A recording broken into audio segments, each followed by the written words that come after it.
Good morning, YouTube. We're back at the shop, and I've got a bunch of updates for you. So are you recording all of the nefarious activities? If you're new to the channel, my name is Dan, and we are at my dealership, NG Supercars. It has been a few weeks since I published my last video, so a lot of you, well, okay, let's be real, some of you noticed that we weren't around and didn't publish anything, and a couple of you reached out, and no, we didn't die. No, the hurricane didn't knock out power. We just went on vacation, and I'll be honest, I'm just burnt out. I've been producing videos for about 7 or 8 years now. I've produced about 2,200 videos, somewhere in that range. I've done a lot of videos, and I've been producing about 3 or 4 a week for over 2 years straight without really any breaks. So I felt like it was time for a break, and so I just stopped temporarily. So that is one of the downsides about having a YouTube channel, is that the march never stops. You don't really get a break unless, well, you either just don't produce or you produce enough to get ahead. And I'll be honest, we haven't had time to produce enough content to get ahead. We're so busy here. I guess the good news is we didn't die. Hooray! I'm still alive. So is Josh. Josh was on vacation for a little while. I was running the shop by myself. Order of priorities, right? The priority was do the car dealership. It makes money, and the YouTube channel kind of doesn't. I need to update you on the lawsuit. But before we get to that, I have some other things to update you on. So first of all, we've got a bunch of cars for sale, and actually I'm going to film a series of sort of short videos, a little bit different than what we normally do. So normally we do these longer, kind of like review style videos on the cars. There's not really too much here that you guys haven't seen before. We have two Ferrari F430 Spiders. You guys have seen us review those things and drive those things, so I'm just gonna do walk around videos real quick and then drive them just to kind of give anyone who's interested in buying them a feel for what that particular car is like. You've seen us do the GT350. We have this car for sale. So again, just gonna do a walk around, show you a bit about the vehicle. This GT3, we never really did a video specifically on it, so I think I'll do one on that. This 430 is sold. I've got a story about that. We'll get to that in a second.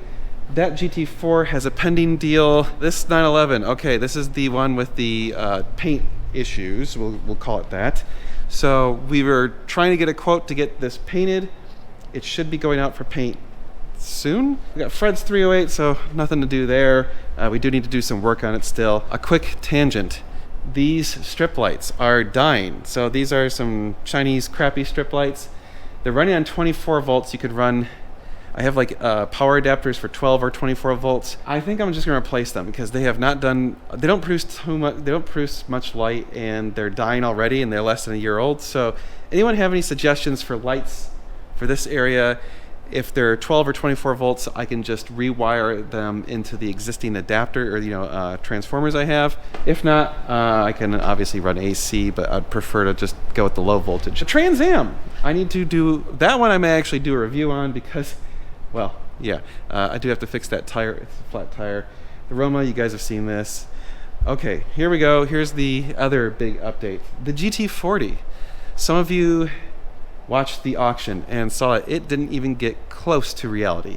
It only got bid up to $181,000. I've owned that car for like 9 months, and I've put a couple thousand miles on it. It's basically in brand new condition. That would be an extraordinary loss for 1 year, almost $50,000 loss. In fact, it's more than a $50,000 loss from what I paid for this thing. So that's not gonna cut it. So in light of that, I'm not sure exactly what to do. Here's what I'm thinking. Here's the current plan. I really, really, really like that car. It's my favorite car I've ever owned. So a part of me says, you know what? If it's not gonna produce any sort of realistic money, I might as well keep it. So I'm going to kind of give it one last shot. I'm going to keep it up for sale, and we're actually going to take it to the GT40 reunion next week. I'm going to drive 20 plus hours up to Pittsburgh to go to the GT40 reunion. Maybe someone will be interested in buying it. Probably not, but it's worth a shot. I think it's the best shot I've got on that for a while, other than other auctions. And honestly, I just hate auctions. They suck, they take huge commissions, and apparently no one bids on stuff anyway, unless you get them really, really drunk and something like that, That's, I guess, an option. I could send it to like Mecum at Monterey. Probably would do best at like Barrett Jackson, but Scottsdale, there's one in October, there's one in January. I don't know If I have to wait that long, I might as well hold on to it for a while. I'm gonna go up to Pittsburgh. If any of you are going to the GT40 reunion in Pittsburgh, let me know. We could meet up. I'm gonna be there Friday, Saturday, and Sunday. So that's the 26, 27, 28, I believe. I'll be staying at the Marriott North Pittsburgh with the rest of the GT40 owners. And I'm probably gonna stop at the Tail of the Dragon on the way up and, you know, drive the Dragon. Why not, right? Might as well. In order to keep this, the Scud has to go. I can't afford both.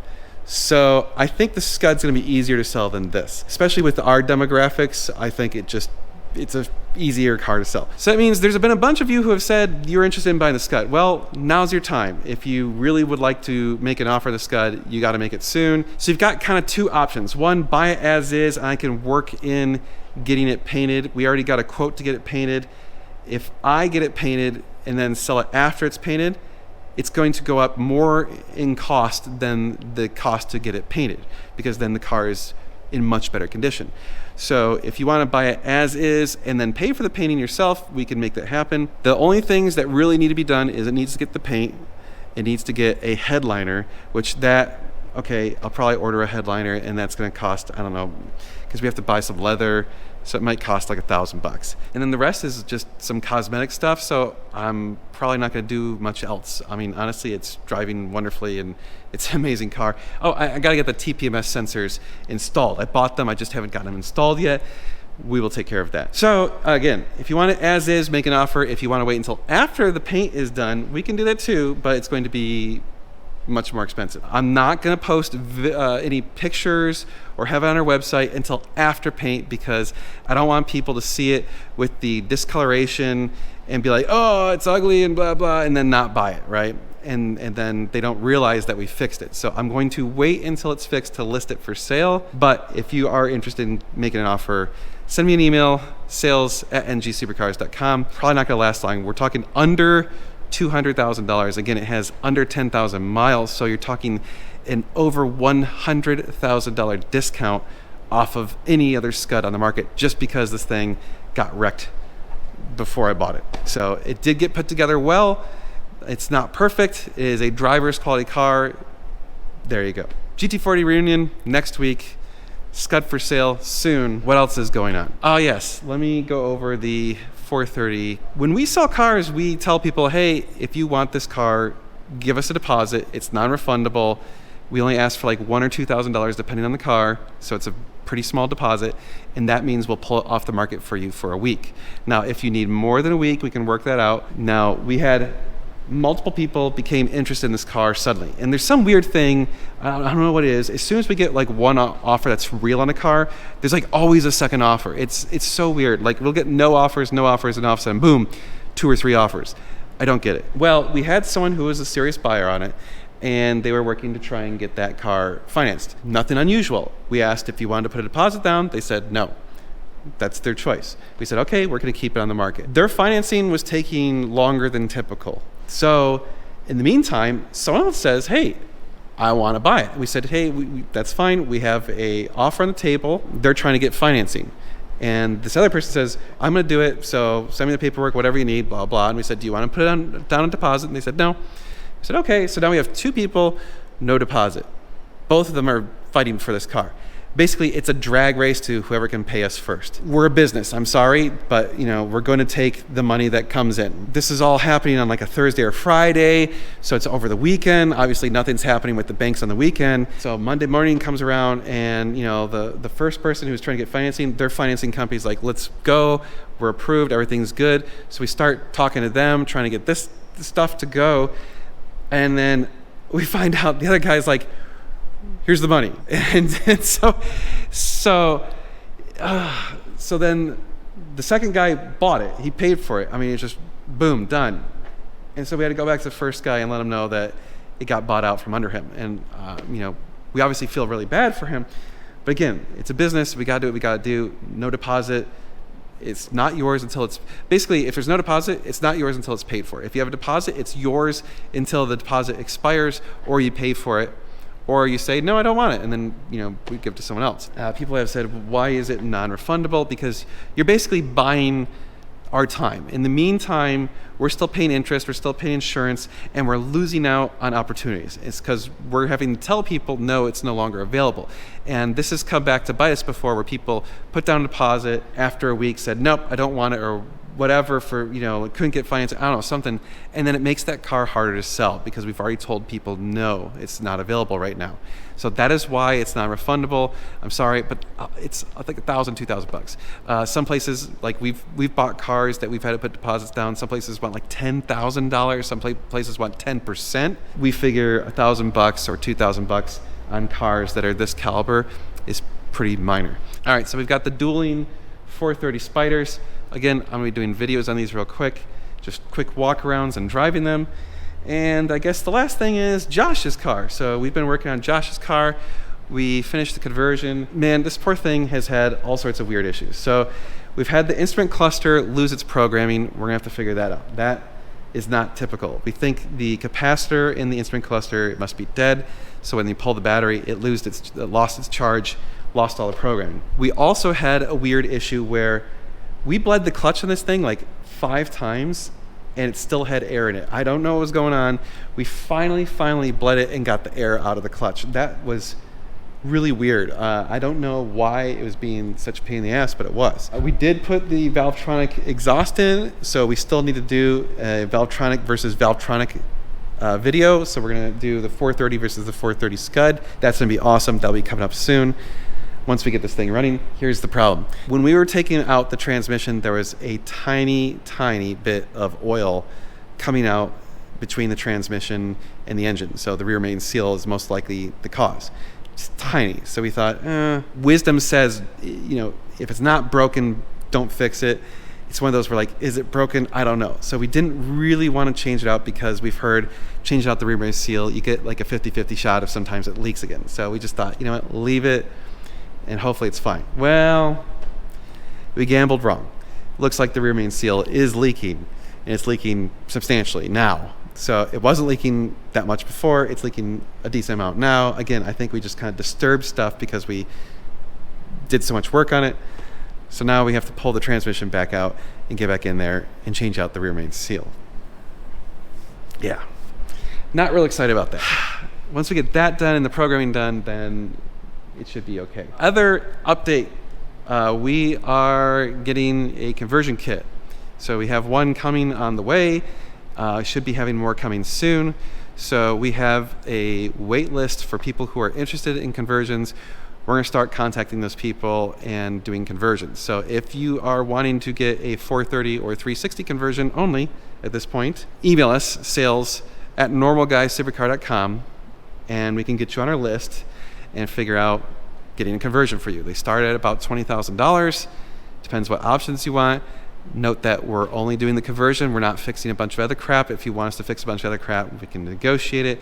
But generally speaking, we don't want to get in like cars that have all these problems. We're not trying to be a service shop. We just want to do conversions at this point. And it's going to be one car at a time. We're going to take our time, do it right. So that's kind of the plan at this point, is just one in, one out. We don't want your car until we have the kit, or at least the kit's shipped. And also, we're doing it a little bit differently. You got to pay up front. We're not taking payments after it's done, because last thing we need is to convert a car and someone be like, oh yeah, I'm out of money, or don't have the money, or don't pay you, whatever, blah, blah, blah. It's just, you pay up front, ship the car, it gets converted, you get the car back. Now, if you want to test drive the car or whatever before it ships back to you, we can make that happen. That's just the way we're going to do it. And if you don't like that, well, take it somewhere else. That's just how we're going to operate. We feel comfortable, and we think this is going to make most customers comfortable. Oh, one last thing. So we were gone, both of us were gone for a week, come back to the shop, and this AC is just pissing water all over the place. First thing I'm thinking is, great, the rats are back, and they ate through the line again. Well, turns out I did a bunch of stuff, trying to figure out, the line looked fine. I'm like, I don't understand. Well, something, like a chunk of something got stuck in the condensate line and backed it up. So I actually took compressed air and just blew it in the condensate line. It cleared it out. We're good to go. AC's back in business, thank God.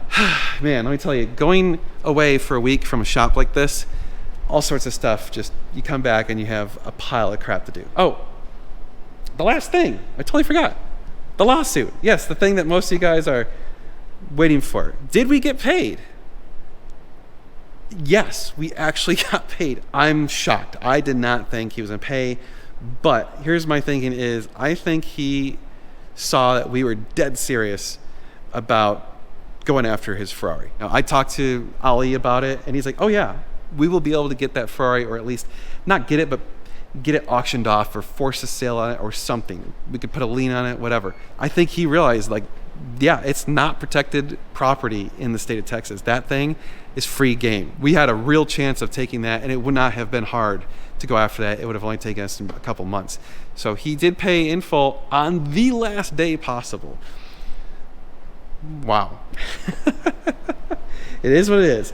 Hopefully he learned a valuable lesson. He was ahead and he decided to keep going.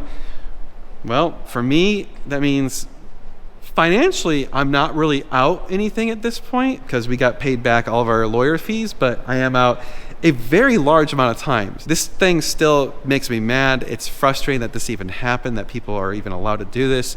Huge waste of time. I'm kind of glad it happened on a smaller scale because we learned lots of lessons, and we're trying to shore up a lot of our own policies and practices because of that. If it happens again, we got Ali. He's going to bat. All right, there you go, everyone. That's our update. Thank you for watching. Please like, share, and subscribe.